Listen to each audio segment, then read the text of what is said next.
இந்த வீடியோ வந்து ஸ்கிப் பண்ணாம பாருங்க, அப்பதான் நான் என்ன விஷயம் சொல்றேன்னு உங்களுக்கு புரிய வரும். அனைவருக்கும் வணக்கம். நான் உங்கள் அருண் மனோஜ்குமார். இன்னைக்கு நம்ம பார்க்க போற வீடியோட கண்டென்ட் என்னன்னு பாத்தீங்க அப்படின்னா, லாஸ்ட் வந்து நம்ம வந்து இந்தியன் 2 திரைப்படத்தோடைய இன்ட்ரோ வந்து நம்ம வந்து டீகோட் பண்ணியிருந்தோம். அதுக்கு கீழே நிறைய நல்ல ஒரு வரவேற்பு கிடைச்சிச்சு, நிறைய வியூஸ் போணுச்சு, நிறைய பேர் கமெண்ட் பண்ணியிருந்தாங்க. அவங்க எல்லாருக்குமே ஒரு நன்றி சொல்லிக்கிறேன். அதோட இந்த வீடியோ வந்து ஒரு பார்ட் 2 கண்டென்ட்டாக வச்சுக்கலாம், ஓகேங்களா? இந்த இந்தியன் 2 படத்தோடைய அந்த இன்ட்ரோ இருக்குல்ல, அந்த இன்ட்ரோ பற்றி நம்ம எக்ஸ்பிளைன் பண்ணோம். இப்போ அதை தொடர்ச்சியாக இந்தியன் 2ங்கிறது 2005 ரிலீஸ் ஆயிடுச்சு அப்படின்னு உங்கள்கிட்ட ஒரு ஷாக்கிங்கான நியூஸை சொல்ல போகிறேன். என்னது 2005 இந்தியன் 2 ரீரிலீஸ் ஆயிருக்கா அப்படின்னா, ஆமாம் ஆயிருக்கு. 1996 இந்தியன் அப்படின்னு ஒரு திரைப்படம் வந்துச்சுல, அதே மாதிரியான பேட்டர்னில் நம்ம டைரக்டர் சங்கர் அவர்கள் அந்நியன்கிற திரைப்படத்தில் இயக்கியிருக்காப்புல, அதை எக்ஸிக்யூட் பண்ணியிருக்காப்புல. நம்ப முடியல, எனக்கும் அப்படி தாங்க இருந்துச்சு. நீங்கள் மோரோவர் இந்தியன் திரைப்படத்தையும் பாருங்கள், அந்நியன் திரைப்படத்தையும் பாருங்கள், ரெண்டுமே ஒரே மாதிரியான பேட்டர்னில் தான் ஸ்டோரி இருக்கும். இதில் என்னென்னா, இந்தியன் தாத்தாங்கிறது செப்பரேட் கேரக்டராக இருக்கும். அந்நியன்கிறது அந்த அம்பிங்கிற ஒரு கதாபாத்திரம், ராமானுஜம்ங்கிற கதாபாத்திரம் வந்து பார்த்திங்கன்னா 3 கதாபாத்திரமாக தன்னை உள்ளே வச்சுக்கும். அம்பிங்கிற ஒரு கதாபாத்திரம், அந்நியன், ரெமோ. அதாவது இது வந்து ஆல்டர் ஈகோ கான்செப்டில் வர்ற ஒரு கதாபாத்திரமாக இருக்கும். ஆல்டர் ஈகோ அப்படின்னா என்னங்கிறது வந்து நம்ம ப்ரீவியஸாக ஒரு வீடியோவில் சொல்லியிருந்தோம். என்னென்னா, தன்னால் முடியாத ஒரு கேரக்டரை தனக்குள்ளே இருக்கிற ஒருத்தனால் செய்ய முடியுது அப்படின்னா அதான் ஆல்டர் ஈகோ அப்படிங்கிறது தான் வந்து நம்ம சொல்லியிருந்தோம். ஆல்ரெடி நம்ம ஒரு வீடியோவில் சொல்லியிருந்தோம். அதனுடைய பேஸ் வந்து பார்த்திங்க அப்படின்னா லியோ திரைப்படம் அப்படின்னு ஒன்று நம்ம சொல்லியிருந்தோம்.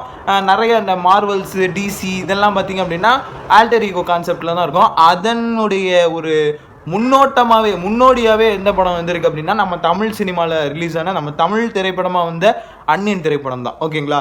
அது எப்படி இந்தியனோட நீ கம்பேர் பண்ணுற, அது ரெண்டையும் எப்படி சிமிலாரிட்டிஸ் நீ சொல்கிற அப்படின்னா, இந்தியன் தாத்தா அவர்கள் வந்து என்ன பண்ணுவார், லஞ்ச ஒழிப்புக்காக போராடுவார். அந்நியன் எதுக்காக போராடுவார்னா, நம்மளுடைய சின்ன சின்ன அலட்சியங்களுக்கான விளைவாக வர்ற அசம்பாவிதங்களுக்கு ஒரு பதிலடி கொடுக்கணுங்கிறதுக்காக வந்து தப்பு செய்கிறவங்கள தண்டிப்பார், ஓகேங்களா? இது அந்நியனோட கான்செப்ட். இந்தியன் தாத்தாவில் இருக்கிறவர் வந்து லஞ்சம் வாங்கிட்டு தப்பு செய்கிற ஒவ்வொரு அதிகாரிகளும் வந்து அதிகாரம் பண்ணுற ஒவ்வொரு அதிகாரிகளையும் எல்லாரையும் போட்டு தள்ளிகிட்டே இருப்பாப்புல. சுதந்திர காலகட்டத்திலே வந்து பார்த்திங்கன்னா ஐஎன்ஏ வீரராகவும் இருந்திருப்பாப்புல, ஒரு சுதந்திர போராளியாகவும் இருந்திருப்பாப்புல. அதனுடைய ஒரு நீட்சியாக தான் வந்து இந்த இந்தியன் தாத்தா கதாபாத்திரம். அப்புறம் அந்நியன் அவர்களுடைய கதாபாத்திரம் பார்த்திங்கன்னா, ராமானுஜம் அவர்களுடைய சின்ன வயசுலேருந்து அவர் சந்திச்சுட்டு இருக்கிற ஒவ்வொரு சின்ன சின்ன விஷயங்களுக்கும் நிறைய ஒரு மாதிரி ஆகிடுவார். ஒரு மாதிரி ஏன் நம்ம மக்கள்லாம் இவ்வளோ அலட்சியமாக இருக்காங்க, இந்த சின்ன சின்ன அலட்சியங்கள் தான் வந்து பெரிய பெரிய தவறுகள்லாம் செய்ய வைக்குது, பெரிய பெரிய தவறுகளும் நடக்குது. இதனால் நம்ம நாட்டுக்கும் நம்ம சூழலுக்கும் நம்ம சுற்றி இருக்கிறவங்களுக்கும் வந்து ஆபத்து, தனக்கும் ஆபத்து அப்படிங்கிறத ரொம்ப புழுங்கி இருந்த அந்த கதாபாத்திரம் நாளடைவில் அது விஸ்வரூபம் எடுத்து அந்நியன்கிற ஒரு கதாபாத்திரமாக தனக்குள்ளேயே வந்து வளர்ந்துட்டு இருக்கோம் ராமானுஜம் கதாபாத்திரத்தில், ஓகேங்களா? ரெண்டுமே பார்த்திங்க அப்படின்னா சூழலுக்கு ஏற்ற மாதிரி இருக்கும். ரெண்டுக்குமே செப்பரேட் ஃப்ளாஷ்பேக்னு ஒன்று இருக்கும், ஓகேங்களா? அதுக்கடுத்து இன்னொரு சிமிலாரிட்டி என்னன்னு பார்த்திங்க அப்படின்னா, அந்நியன் திரைப்படத்தில் வந்து பிரகாஷ்ராஜ் அவர்கள் வந்து போலீஸ் ஆஃபீஸராக இன்வெஸ்டிகேட் பண்ணுவாப்பில், ஓகேங்களா? இந்த அந்நியன்கிற கேஸை எடுத்து அவர் தான் இன்வெஸ்டிகேட் பண்ணுவாப்பில்.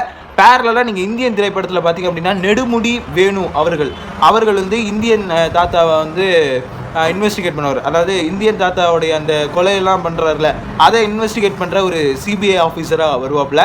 இதில் ரெண்டுலேயுமே ஒற்றுமை என்னென்னா, நெடுமுடி வேணு அவர்கள் வந்து 2 படத்துலையுமே நடிச்சிருக்காரு. அந்நியன் படத்தில் வந்து பார்த்திங்கன்னா அம்பியோட அப்பாவாக நடிச்சிருப்பாப்புல.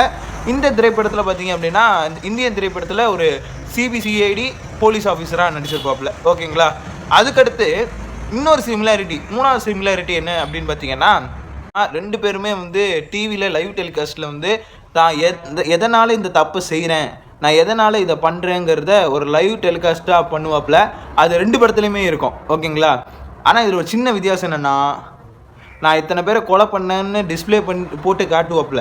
ஆனால் இந்தியன் தாத்தா வந்து லைவ்லேயே ஒரு கொலை பண்ணிட்டு தான் அது கொலை பண்ணுவாப்புல, ஓகேங்களா? லைவில் வந்து ஒரு ஸ்டேட்மெண்ட்டு சொல்லிட்டு தான் கொலை பண்ணுவாப்புல. அந்நியன் வந்து ஏற்கனவே ஒரு 5 பேரை கொண்டுட்டு அதை வந்து ஸ்டேட்மெண்ட்டாக வந்து அதை வந்து இப்போ படமாக காமிச்சிட்டு அதுக்கு அப்புறம் தான் ஸ்டேட்மெண்ட்டு சொல்லுவாப்புல, ஓகேங்களா? இதுதான் வந்து ஒரு சின்ன சின்ன வித்தியாசம். பட் ரெண்டுமே ஏறக்குறைய ஒரே மாதிரியான கேட்டகரி தான், ஓகேங்களா? ஹீரோக்கு பக்கத்துலேயே காமெடியன் வர்றது, அந்த காமெடியன் காம்பினேஷன். ஓகேங்களா, அது வந்து பார்த்திங்கன்னா அந்நியன் படத்துலையும் இருக்குது, இந்தியன் படத்துலையும் இருக்குது. அந்நியன் திரைப்படத்தில் பார்த்திங்க அப்படின்னா விவேக் அவர்கள் பிரகாஷ் ராஜுக்கும் காம்பினேஷனோட வருவார், ஆஸ் வெல் அஸ் அப்படியே சியான் விக்ரமுக்கு, அதாவது அம்பி கதாபாத்திரத்துக்கும் வந்து காம்பினேஷனோட வருவாப்பில். ஆனால் இந்தியன் திரைப்படத்தில் பார்த்திங்க அப்படின்னா முழுக்க முழுக்க முழுக்க முழுக்க நம்ம சந்துரு கமல், அதாவது சந்திரபோஸுங்கிற கதாபாத்திரத்துக்கு மட்டும்தான் அவர் வருவாப்பில். இந்தியன் தாத்தாவோட ஃபேனாக இருப்பாப்புல, ஆனால் சந்திரபோஸோட மட்டும்தான் ஃபுல்லாக சுற்றிட்டு இருப்பாப்புல.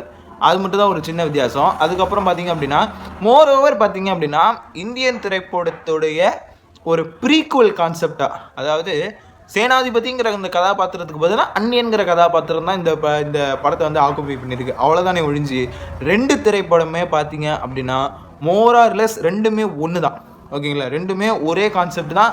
ஆனால் variations of the screenplay, dialogue deliveries, அதுக்கப்புறம் பார்த்திங்க அப்படின்னா 2 படத்துக்குமே சுஜாதா அவர்கள் தான் வந்து வசனகர்த்தா எழுதியிருக்காங்க. 2 திரைப்படங்கள்லேயும் ஒரு வித்தியாசம் என்ன அப்படின்னு பார்த்திங்க அப்படின்னா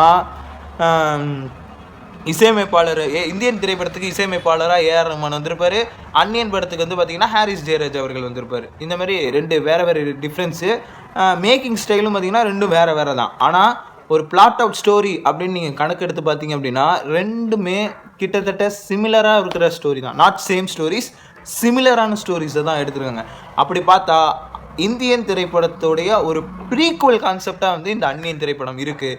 ஆல்ரெடி நம்ம இந்தியன் 2 வந்து 2005 பார்த்துட்டோம். ஆனால் இந்த 2023 காலகட்டத்தில் நமக்கு வந்து திரையில் வர அதாவது நமக்கு திரை முன்னோட்டமாக வந்த இந்தியன் 2ங்கிறது பார்த்திங்க அப்படின்னா இந்தியன் தாத்தாவுடைய கேரக்டரை வச்சு வர்ற இன்னொரு ஸ்டாண்டலோன் மூவியாக தான் நாம் இதை கன்சிடர் பண்ணிக்கணும் அப்படின்னு நான் இந்த இடத்துல உங்ககிட்ட சொல்லி நான் இந்த வீடியோவை முடிச்சுக்கிறேன். என்னோடய சேனல் சப்ஸ்கிரைப் பண்ணாதவங்க சப்ஸ்கிரைப் பண்ணிடுங்க, பக்கத்தில் இருக்கிற பெல் பட்டனை கிளிக் பண்ணிவிடுங்க. முடிஞ்ச அளவுக்கு உங்கள் ஃப்ரெண்ட்ஸ் அண்ட் ஃபேமிலி மெம்பர்ஸ் எல்லாருக்குமே இந்த வீடியோவை ஷேர் பண்ணுங்கள். முடிஞ்ச அளவுக்கு உங்கள் அன்பும் உங்கள் ஆதரவும் எனக்கு வந்து நீங்கள் கொடுக்கணும் அப்படின்னு ஒரு வேண்டுகோள் இட்டு நான் இந்த வீடியோவை முடிச்சுக்கிறேன். நன்றி.